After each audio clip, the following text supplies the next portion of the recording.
მოგესალმებით ყველას, დღეს ცოტა განსხვავებული სტილის ვიდეო მექნება. Როგორც მოგეხსენებათ, რამდენიმე დღის წინ ჩემს community-ში დავპოსტე, რომ დაგესვათ ჩემთვის ნებისმიერი კითხვა, რაც ჩემგან ან ჩემზე გაინტერესებდათ, მე კი ვიდეოს სახით გიპასუხებდით. ხო და მოკლედ ეს დღეს დადგა, რაღაც კითხვები შემოვიდა და დღეს ვეცდები, რომ ეს პასუხები ჩემგან მოისმინოთ. სანამ დავიწყებთ, ხო უნდა მექნება, რომ თუ მოგწონთ ჩემი არხი და ჩემი კონტენტი, გამოიწეროთ არხი. მე კი შეგახსენებთ, რომ ჩვენს არხზე MMA-ის უგემრიელის კროკოს კრეკერებთან ერთად უყურებთ. ჩვენი მეგობარი ბრენდი ისევ აქ არის. ახლა კი შეგვიძლია დავიწყოთ და გავცეთ ყველა კითხვას პასუხი. პირველი კითხვა: UFC-ში ყველაზე დაუფასებელი მებრძოლი ვინ გგონია და რატომ?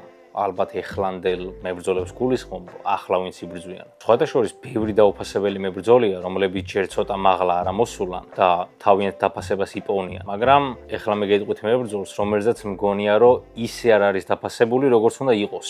საუბარი მაქვს პანტოჟაზე, რომელზეც მგონია სერიოზულად მგონია, რომ ბევრად მეტ დაფასებას იმსახურებს ეს კაცი გულშემატკივრებისგან, ვიდრე აქვს. ამ წამს ახლა გასაგებია, რომ ჩემპიონი აღარ არის, მაგრამ ტიპი არის flyweight-ის ბუგიმენი და მედიას და მეტნაკლებად casual ფანებს უფრო მარკეტინგული ჩემპიონები მოსწონთ, ეგ გასაგებია, მაგრამ ეს კაცი ბევრად მაღლა უნდა იდგეს. სასწაული გამძლეობა აქვს, გიჟური dogfight-ი შეუძლია, შოუს დადგმა შეუძლია, არ არის ორიენტირებული decision-ამდე ბრძოლის მიყვანაზე, სასწაულ ტიპებს გადაუარა, რომ აქამდე მოსულიყო. ერთ-ერთი ყველაზე რთული გზა გაიარა ამ მებრძოლმა, რომ ორგანიზაციის კამერამდე მისულიყო და თვითონ პანტოჟად ძალიან მიყვარს. თქვენთვის დაუფასებელი მებრძოლი ვინ არის, ეგ მოდი თქვენ დაწერეთ კომენტარებში. ყველაზე მეტად რომელი ვიდეოს დამზადება მოგანიჭია სიამოვნება და რომელზე იწვალე ყველაზე მეტი. და კიდევ ერთი შეკითხვა. მომავალ თაობას თუ ადევნებ თვალს, შენი აზრით ვინ იქნება შემდეგი ქართველი მებრძოლი, რომელიც UFC-ში შევა და დიდ ხმაურს გამოიწვევს? პირველი კითხვა. ყველაზე მეტი სიამოვნება და რომელზე იწვალე ყველაზე მეტი? ყველაზე დიდი სიამოვნება ჩემს არხზე მესამე ან მეოთხე ვიდეო არის, როგორ შეიქმნა UFC ისტორიას ყვები. მაგ ვიდეოზე მუშაობა მართლა დიდი სიამოვნება მომანიჭა, თითქოს ყველაფერი წყალივით მიდიოდა და ძალიან მისწორდებოდა. ყველაზე მეტად რაზეც ვიწვალე, რა თქმა უნდა ძალიან ბევრი ვიდეოა, რომელზეც ბევრი დრო წამევიდა მონტაჟი, გადაღება, ასე შემდეგ, მაგრამ პირველი ვიდეო იყო, რომელზეც ეგ ვიდეო ჩემთვის არის, იმენა არ მინდა არასდროს რომ ვნახო. კამერასთან გამოცდილება საერთოდ არ მქონდა, ვიდეოს ტექსტი საშინლად მქონდა დაწერილი და როგორ ვიღებდი, იცი? წინადადებით ვიღებდი ვიდეოს. მაგის გამო ისეთი საზღარი ტაუტოლოგიებია ვიდეოში. ძალიან ბევრმა ზედმიარა კომენტარებში მაგის გამო და რაღაც პონჩი მესმის კიდეც რა. მაგრამ ეგ ეტაპი თუ არ გაიარე, ხანერად ვერ განვითარდები და მაგრამ ძალიან მიხარია იმ ხელა სხვაობას ვხედავ მაშინდელსა და ეხლანდელ ჩემს არხის ხარისხს შორის, რომ იმენას ცადე და მიწა. რაც შეეხება ქართველებს, ვიზეც აი ველოდები, რომ UFC-ში აუცილებლად თუ რამე კანონზომიერება არსებობს, უნდა მოხვდნენ. პირველი ვინც გამახსენდა ასე ეს არის ლევან ჩოხელი, რომელიც აი მიდის, მაგრამ თან რაღაც უცებ რაღაც გარემო პირობის გამო ვეღარ, ბოლოს რაც მახსოვს, ეხლა სულ ცოტა ხნის წინ უნდა ეჩხუბა და ვისთანაც უნდა ეჩხუბა, იმასთან ბრძოლა, იმან თქვა უარი ამასთან ჩხუბზე თუ რაღაც მსგავსი მოხდა, მოკლედ თელი რიგი რაღაცა გაუმართლებლობები. მეორე ვინც მახსენდება ამირან გოგოლაძე, რომელზეც მგონია, რომ მართლა სერიოზული პოტენციალი აქვს მაგ ადამიანს, რომ იქ გავიდეს და გადახსნას ტიპები და წარმატებებს უსურვებ ამირანს შემდეგ ბრძოლაში, რომელიც ტიტულზე ექნება თუ სწორად მახსოვს შემოდგომაზე და ასევე ოთარ თანზილოვი, რომელზეც დიდხანს მისმის უკვე რომ რაღაც საუბრები მიდის და შანსი მიეცემა. თუმცა ნახოთ, ეს პირველი სამი ვინც გამახსენდა, მაგრამ ბევრი ისეთი ქართველი მებრძოლია, რომელზეც მგონია, რომ აქვს სერიოზული პოტენციალი, რომ მაგ დონემდე მივიდეს. გოჩა შაინიძე, სასწაული კაცი, დავით ლორქიფანიძესაც აქვს პოტენციალი. ბევრი ისეთი ქართველი მებრძოლია, რომელზეც ვიტყვი, რომ სერიოზული შანსები აქვს თან სამომავლოდ თუ ესე განაგრძობენ განვითარებას ექნებათ. მაგრამ მე თავის დროზე ძალიან მინდოდა, მართლა ძალიან მინდოდა, რომ რაულ თუ თარაულს მისცემოდა ერთი შანსი მაინც, რომ UFC-ში ეჩხუბა. ერთი ჩხუბი მაინც და მე მგონია, რომ რაულს აქვს იმის შნორო იქ ძალიან ბევრი დაემტკიცებინა ბევრისთვის. შემდეგი შეკითხვა: UFC-ის ლეგენდებიდან რომელ მებრძოლს ისურვებდი, რომ ახლა იყოს პრაიმში? ალბათ უფრო ჟორჟ სენ-პიერი, იმიტომ რომ როგორ ჩხუბობდა და რა მენტალიტეტის კაციც იყო, ძალიან მსიამოვნებდა მაგ ადამიანის ყურება. სამწუხაროდ როცა ჩხუბობდა ლაივში იმ დროს ვერ უყურებდი, იმიტომ რომ პატარა ვიყავი და მაშინ საერთოდ არც ვიცოდი ამ სპორტის შესახებ, ინფორმაციული ვაკუუმის გამო და ასაკის გამო ასევე. მაგრამ მერე უკვე როცა დავიწყე ბრძოლების ყურება და გავიგე ვინ არის, ვინ სად არის, რატო არის, აი სენ-პიერზე ჭკუა მეკეტებოდა და დიდი სიამოვნებით ვიხილავდი ამ წამსაც სენ-პიერის პრაიმს, ეხლა რო ჩხუბობდეს, სასწაულის ანახავი იქნებოდა. რა პროგრამით ამონტაჟებ ვიდეოებს და რამდენი ხანი გჭირდება? ორი პროგრამაა ძირითადად, Premiere Pro და After Effects-ი და გააჩნია როგორ მცალია იმ დღეს როცა ვამონტაჟებ. მონტაჟისთვის გამოყოფილი ბევრი საათი არ მაქვს, იმიტომ რომ ამის გარდა კიდე ბევრი საქმე მაქვს სამწუხაროდ. და რამდენი დრო მჭირდება, ეგ არის დამოკიდებული იმაზე, რაზეა ვიდეო და რამდენხნიანი ვიდეო გადავიღე და მონტაჟი მერე როგორ მოუხდება თვითონ მაგ ვიდეოს. მაგაზე არის დამოკიდებული ეგ. შემდეგი, ცარუკიანი და ილია ოდესმე შეხვდებიან ერთმანეთს.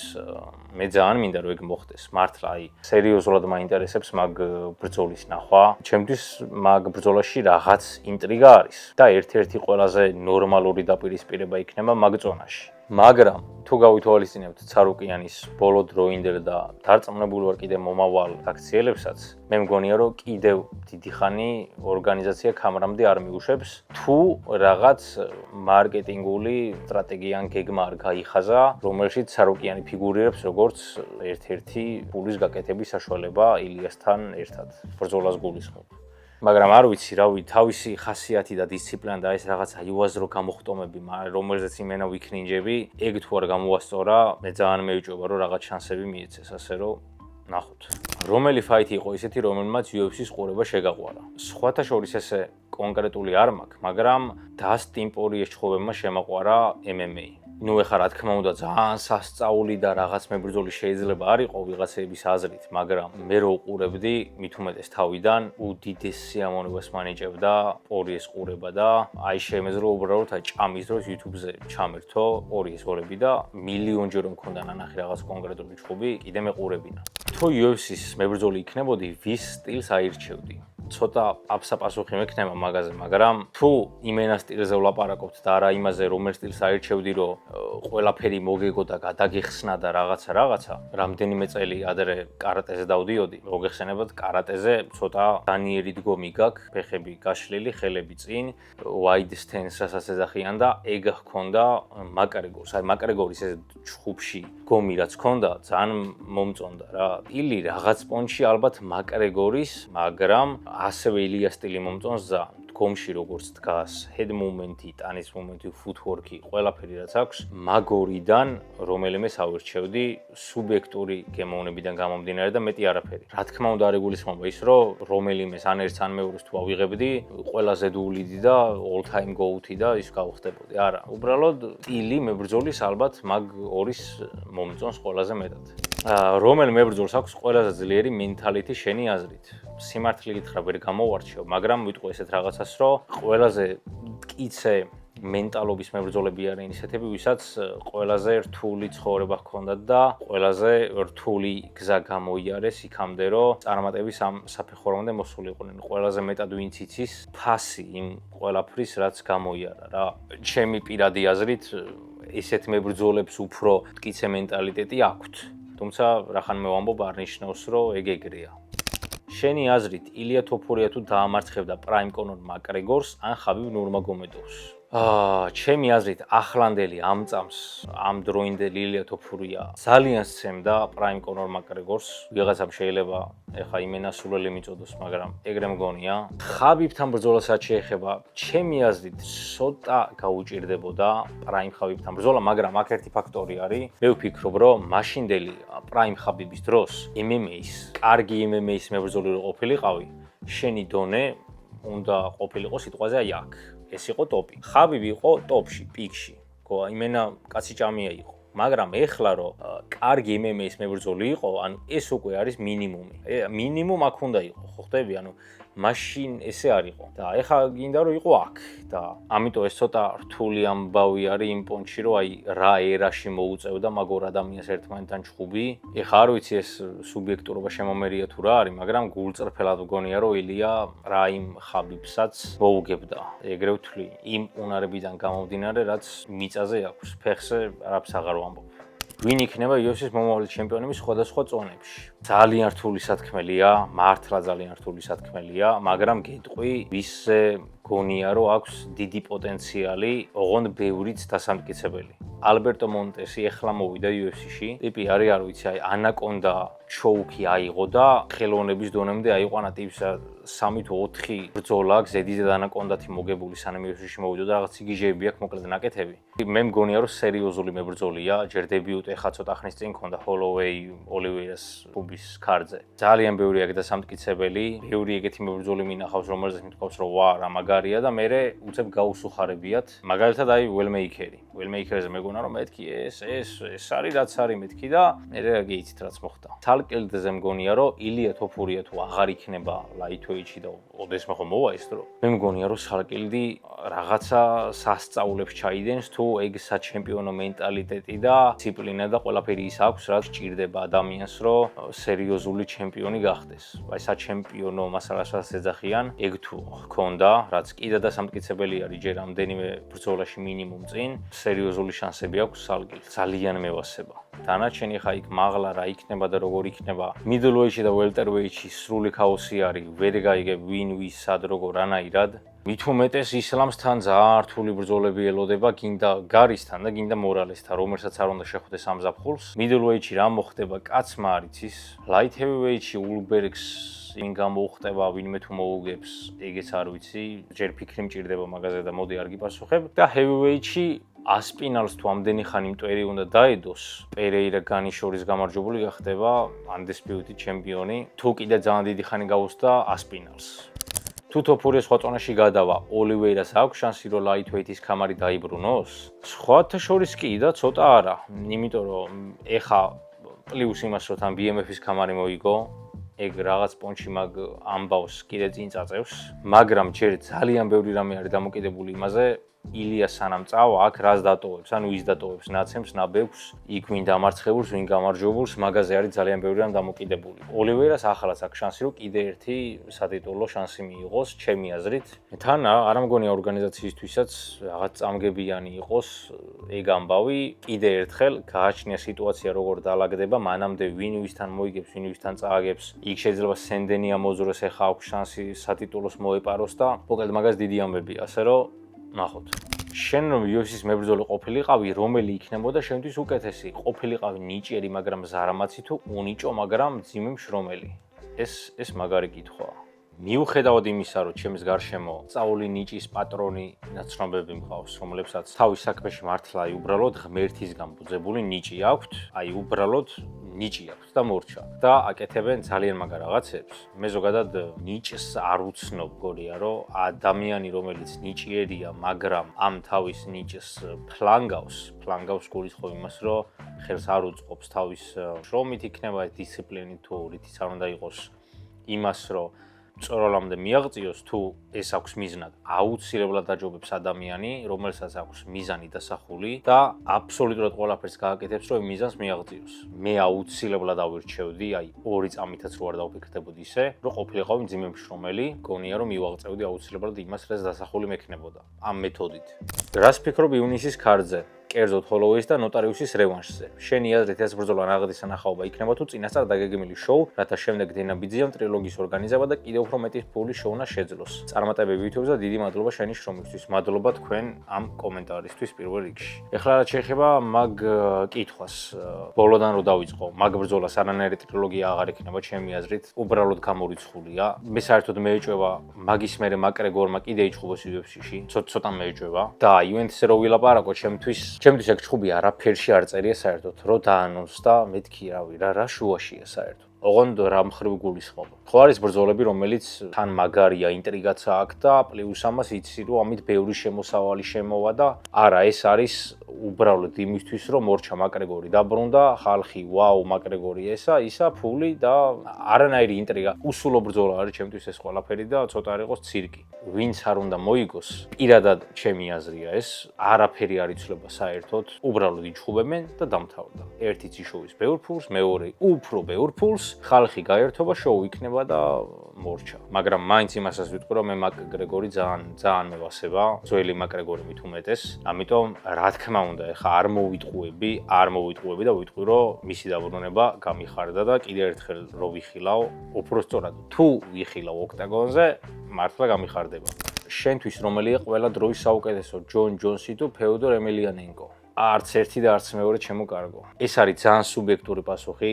ჩემი გოუთი არის ჟორჟ სენ-პიერი, იმიტომ რომ უბრალოდ ძალიან მიყვარს როგორც ტიპი, როგორც მებრძოლი, პერსონა, ყველაფერი მოკლედ რაც ჰქონდა, როგორც ჰქონდა. დამწყებებისთვის რა რჩევა გექნება?